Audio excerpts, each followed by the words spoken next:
बंधन का कार्यक्रम तो संपन्न ही हो रहा है। और जैसा कि एक जन जागरण का कार्यक्रम संपूर्ण भारत में चल रहा था, अब लगभग यह कार्यक्रम समाप्त ही प्राय है। 16 फरवरी बसंत पंचमी को हथियारा मठ परिसर में सिद्धपीठ हथियारा मठ से संबंधित परंपरागत शिष्य ग्राम समाज को यहाँ आमंत्रित किया गया था।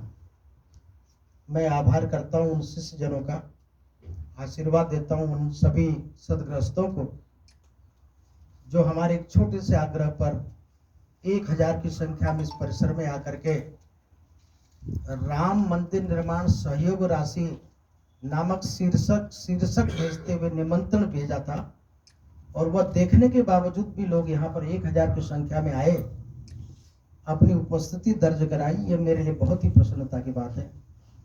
हम सिद्धपीठ के संत और हमारे पूर्ववर्ती गुरुजन जिन्होंने 800 वर्षों से अनवरत रूप से राम शब्द की व्युत्पत्ति करते रहे, राम नाम की दीक्षा देते रहे, आज ये 800 साल बाद मैंने 16 फरवरी 2021 को हथियारा मठ परिसर में प्रत्यक्ष रूप से देखा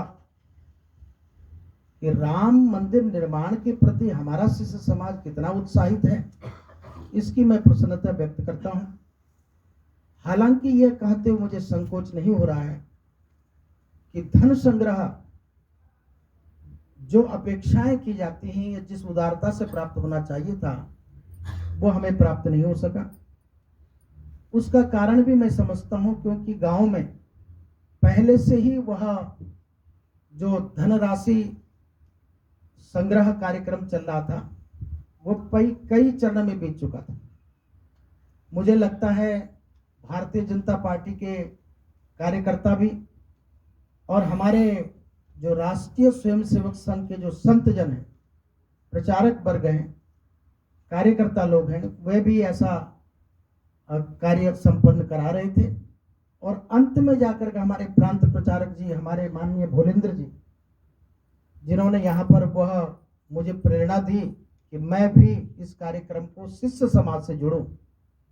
जैसा कि अभी अपने उद्बोधन में हमारे प्रांत प्रचारक श्रीमान रमेश जी कह रहे थे कि यह धन संग्रह का कार्यक्रम नहीं बल्कि यह जन संग्रह का कार्यक्रम है। यह हिंदुत्व की एकता या राष्ट्रीय एकता की बात थी। मैं समझता हूं कि कोई आवश्यक नहीं कि हिंदुओं ने ही मंदिर के लिए दान दिया होगा, कहीं कहीं अपवाद स्वरूप मुसलमान भी इसके लिए सहयोग कर रहे हैं, क्योंकि राम मंदिर निर्माण जैसा उन्होंने कहा कि विश्व गुरु बनाने का संकल्प है, तो तब तक भारत विश्व गुरु बन ही नहीं सकता जब तक राम का मंदिर न बन जाए। कोई भी सभा होती है, उस सभा का कोई सभापति चुना जाता है। कोई भी संगठन बनता है तो उसका कोई अध्यक्ष होता है, पार्टी का अध्यक्ष, संघ का अध्यक्ष।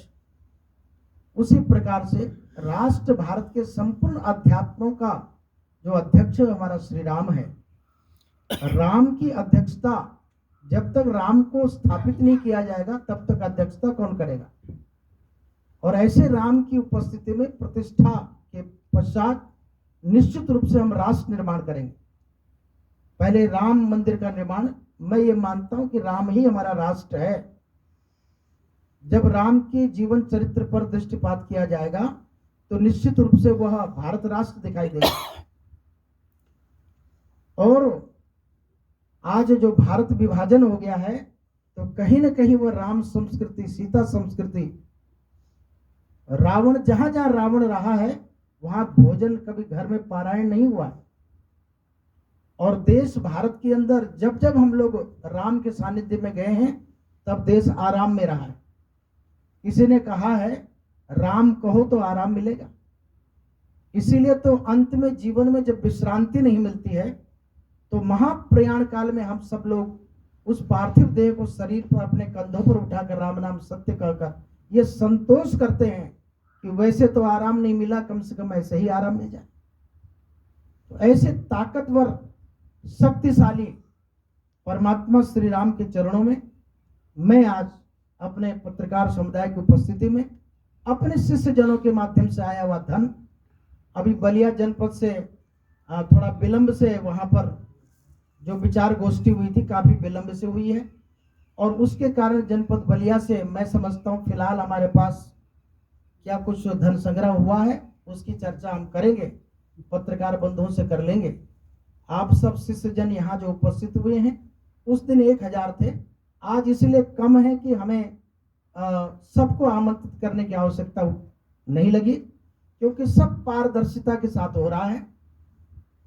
जो भी शिष्य ग्रामों से प्रति व्यक्ति के हिसाब से जो भी द्रव्य यहाँ प्राप्त हुआ, वो आप ही के गांव के लोगों ने हमें रजिस्टर बना के दिया है, जो रजिस्टर हम माननीय प्रांत प्रचारक जी को और उनके सहयोगी सभी कार्यकर्ताओं को, प्रचारकों के सम्मुख हम प्रस्तुत कर देंगे, और वह फिर हमारे पत्रकार बंधुओं को भी हम वह अवगत कराएंगे ताकि वह आपको पढ़ने को मिल सकेगा।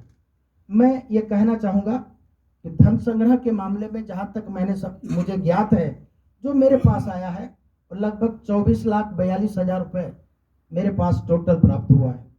इसके बावजूद भी 16 फरवरी बसंत पंचमी के दिन 1000 शिष्य जनों की उपस्थिति में मैंने गोष्ठी में बैठकर मेरे मुंह से एक शब्द निकला था कि भगवान कृष्ण ने कानी उंगली पर गोवर्धन पर्वत उठाया था, आप सब भी अपनी छड़ी, लाठी, डंडा, झाड़ू, भाला सब लगा दीजिए ताकि पूरी दुनिया जान सके ये गोवर्धन पर्वत अकेले कृष्ण ने नहीं बल्कि पूरे ब्रजवासियों ने उठाया। आज उसी दृष्टिकोण से मैंने अपने शिष्य समाज को, जो शिष्य परिवार हमारे सिद्धपीठ से जुड़े हुए हैं, उनको यह विदित कराने के लिए कि यह शिष्य ताकत कैसी होती है, मैंने आज आप सबको भी आग्रह किया था कि आप भी लाठी, डंडा, भाला, छाता लगा करके राम मंदिर निर्माण की सहयोग राशि में भाग लें।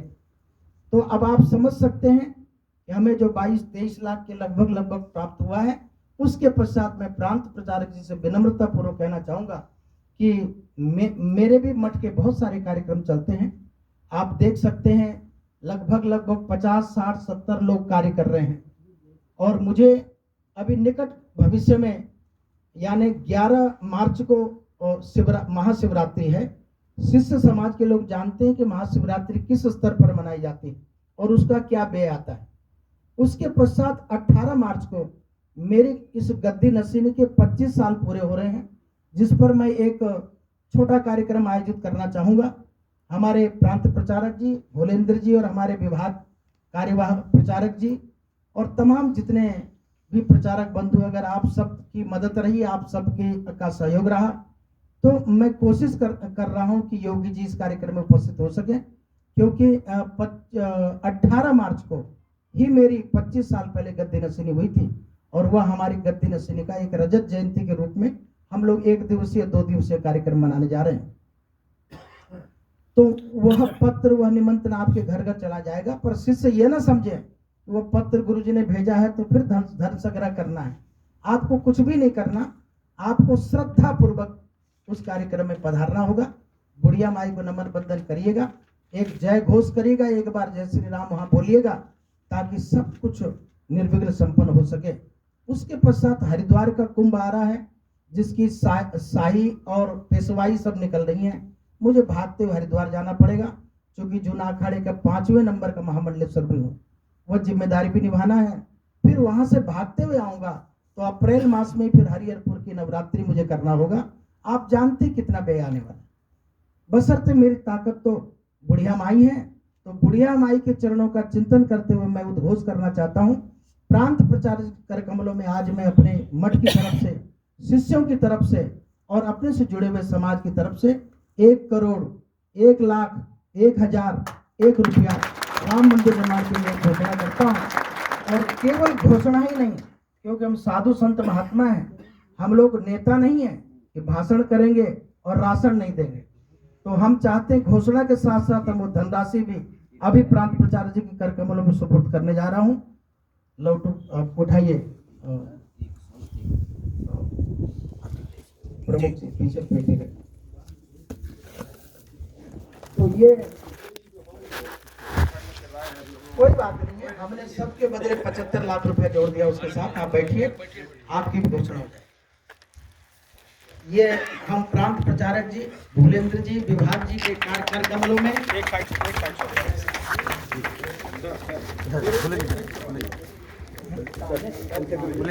नहीं, इधर से आप इधर से आइए, एक तरफ से बोले आप इधर महाराज जी के देखिए। आप कर्तव्य ध्वनि से बोलिए जय श्री राम, जय श्री राम, जय श्री राम। ये 1,01,01,101 रुपया मैं प्रांत प्रचार जी को इस पेटी में कैश धन संग्रह के रूप में सुपुर्द कर रहा हूँ, क्योंकि आप जानते हैं भारत में मेरा कोई खाता नहीं है, खाता नंबर नहीं है। जो मुझे प्राप्त हुआ मैंने संग्रह करके उन्हें सुपुर्द किया है। आप कर्तव्य ध्वनि करते हुए ताली बजाते हुए निवेदन करेंगे। धन्यवाद।